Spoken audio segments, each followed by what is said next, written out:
Təbiidir ki, bugün əsas investisiya layihələrinin istiqaməti Qarabağ və Şərqi Zəngəzurdur. Və bu azad edilmiş torpaqlarda da dünyada misli görünməmiş işlər görülür.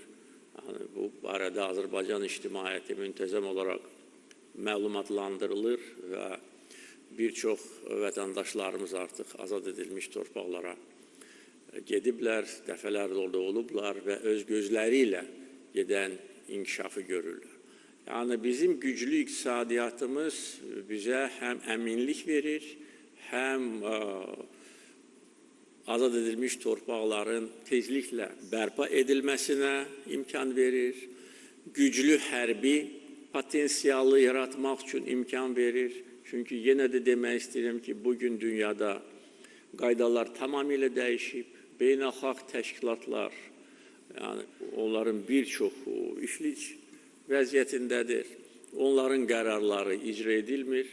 Necə ki, BMT Təhlükəsizlik Şurasının 4 qətnaməsi 30 il icra edilməmişdir və əgər biz hərbi yolla öz torpaqlarımızı azad etməsəydik, hələ bundan sonra 100 ildə icra edilməyəcək.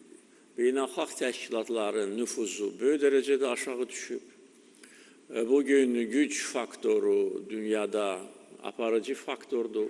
Yəni, bugünkü dünya budur və belə olan halda təhlükəsizlik, müdafiə potensialı, hərbi güc əsas məsələdir. Və əlbəttə ki, güclü iqtisadiyyat, maliyyə resursları olmadan bunu əldə etmək mümkün olmayacaq. Bugün